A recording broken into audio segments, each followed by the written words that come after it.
Сәлем балақай. Сені каналымда көргеніме өте қуаныштымын. Бүгін біздер әліпби сабағынан 48-ші тақырып не үйрендім, не білдім деген сабақты өтетін боламыз. Бұл жерден біздер сөздерді буынға бөлуді қайталайтын боламыз. Және дыбыстық талдау жасайтын боламыз. Ал енді бірінші тапсырмаға назар аударайық. Бірінші тапсырмада біздер нелерді көріп тұрмыз? Суреттерді көріп тұрмыз. Бірінші қоян, екінші тұрған түлкі, үшінші тұрған тауық. Бірақ қарасақ балалар, олардың құйрықтары дұрыс орналасқан ба? Жоқ, әрине, олардың құйрықтары не істеген? Ауысып кеткен. Ал бұл жерде қалай тұру керек?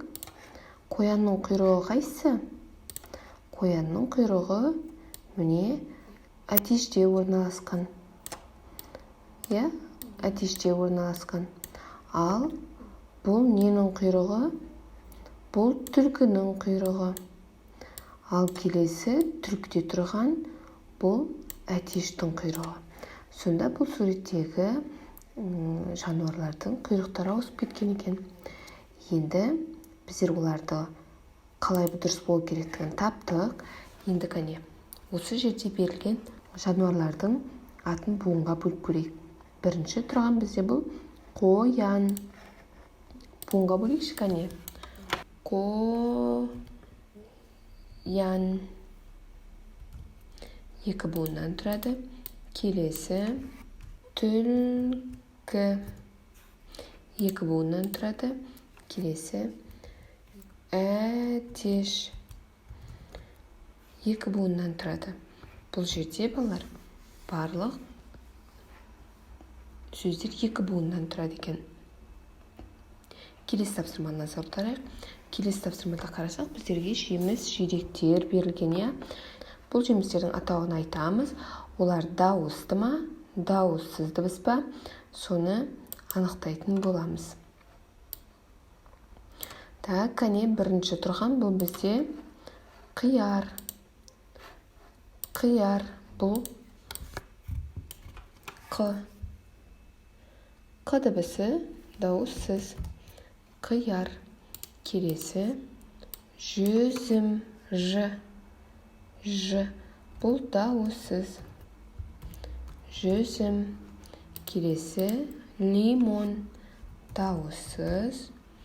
Келесі тұрған алма. Алма. А. Дауысты. Келесі тұрған ненің суреті? Бананның суреті. Кәне банан. Бұл бізде дауыссыз дыбыс. Келесі тұрған апельсин. Апельсин бұл жерде А әрпінен басталады. Ол дауысты дыбыс. Кәне біздер бұл жеміс-жидектердің атауының дауысты немесе дауыссыз дыбыстардан басталатындығын анықтадық.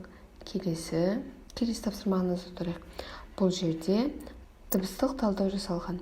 Енді соның дұрыс еместігін біздер анықтауымыз қажет. Кәне бірінші тұрған бізде бұл алмұрт. А. Бұл дұрыс па? Жоқ. Бұл жерде қандай болу керек? Қызыл түс болу керек. Ал. Л. Бізде Л қандай? Дауыссыз дыбыс. Сондықтан ол көк түс болады. Ал. М. Дұрыс бұл. О. О бізде қандай? Дауысты. Сондықтан ол қызыл түспен боялу керек. Алмұрт. Р. Р. Дауыссыз. Ол көк түс болады. Алмұрт. Т. Дауыссыз. Бұл дұрыс. Енді буынға бөліп көрейікші. Алмұрт. Алмұрт екі буыннан тұрады. Буынның бөлінуі қате. Бұл осы жерден бөліну қажет. Енді келесі бұл қарбыздың суреті. Кәне көрейік. Қарбыз. Дұрыс бөлінген ба буынға? Жоқ, бұл бізде осы жерден бөліну керек. Қарбыз. Енді бірінші қ дауысты деп қойған. Қате. Қ әрпі бұл дауыссыз дыбыс. Келесі а бізде дауысты. Қызыл түспен боялады. Қар. Р дауыссыз, дұрыс бұл. Көк түспен боялады. Келесі б дауыссыз, бұл қате. О дауысты дыбыс.